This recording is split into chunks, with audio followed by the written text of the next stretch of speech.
పల్నాడు జిల్లా ధూళిపాళలో దారుణం జరిగింది. తన అక్కకు అన్యాయం చేశాడన్న కోపంతో బావను కిరాతకంగా హతమార్చాడు బావమరిది. స్నేహితులతో కలిసి దారుణాన్ని కొడిగట్టాడు. ఇంట్లోకి వెళ్లి బావతో పాటు అతడి తల్లిపై కత్తులతో దాడి చేశారు ఇద్దరు నిందితులు. ఇద్దరి గొంతు కోసి పైశాచికత్వం ప్రదర్శించారు. ఈ ఘటనలో బావ సాంబశివరావు స్పాట్లోనే మృతి చెందగా అతడి తల్లి కృష్ణకుమారి ఆసుపత్రిలో చికిత్స పొందుతూ చనిపోయింది. అయితే పారిపోతున్న ముగ్గురు నిందితులను గ్రామస్తులు వెంటాడి చాగల దగ్గర పట్టుకున్నారు. భార్యతో కొన్నాళ్లుగా సాంబశివరావుకు మనస్పర్ధలు ఏర్పడి ఆమెకు దూరంగా ఉంటున్నాడు. తన అక్కకు అన్యాయం చేశాడని బావమరిది పగబట్టాడు. స్నేహితులతో కలిసి బావను హత్య చేశాడు. మా ప్రతినిధి రామారావు జాయిన్ అవుతున్నారు ఈ ఘటనకు సంబంధించి. రామారావు, అసలు ఏం జరిగింది? సత్తెనపల్లి, పల్నాడు జిల్లా సత్తెనపల్లి మండలం ధూళిపాళకు చెందినటువంటి సాంబశివరావుకు, అలాగనే గణపవరంకు చెందినటువంటి సాహితికి, వీళ్ళిద్దరికి 2 ఏళ్ల క్రితం పెళ్లయింది. అయితే పెళ్లైన 4 నెలల నుంచే భార్యాభర్తల మధ్య విభేదాలు వచ్చాయి.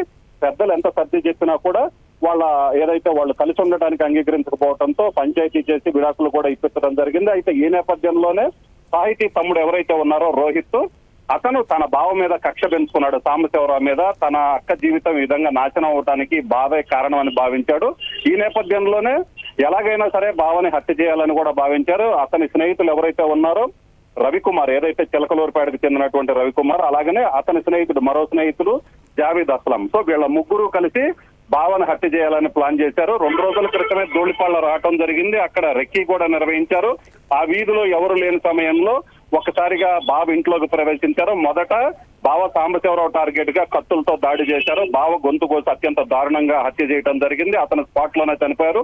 తర్వాత అత్తైనటువంటి కృష్ణకుమార్ మీద దాడి చేసి తీవ్రంగా గాయపరిచారు. ఆమె కూడా చనిపోయిందని భావించి వీళ్ళు పరారవుతున్న నేపథ్యంలో గ్రామస్తులు ముగ్గురిని వెంటాడి చాగళ్ల సమీపంలో పట్టుకొని పోలీసులకు అప్పగించడం జరిగింది.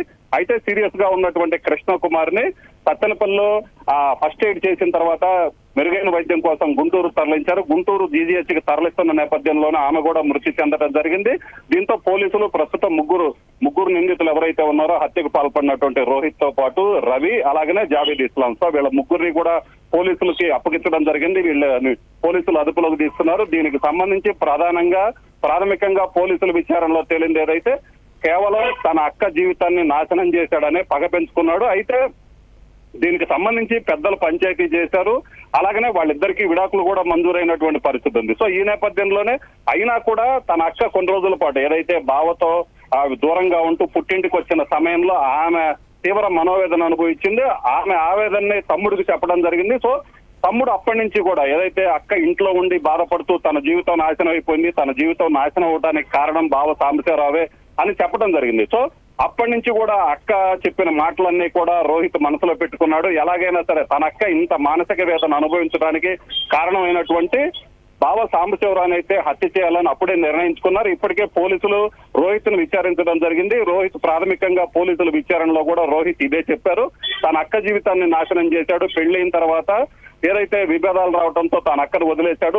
అదే అప్పటి నుంచి కూడా తన అక్క చాలా బాధపడుతుంది. సో ఈ నేపథ్యంలోనే అప్పటి నుంచే హత్య చేయాలని ప్లాన్ చేశాను. అలాగనే 2 రోజుల క్రితం కూడా రెక్కీ నిర్వహించి తాను హత్య చేశానని కూడా ఒప్పుకోవడం జరిగింది. అలాగనే దీనికి సంబంధించి ఈ హత్యలో పాల్గొన్న వాళ్ళలో ఒకళ్ళు మైనర్ బాలుడు.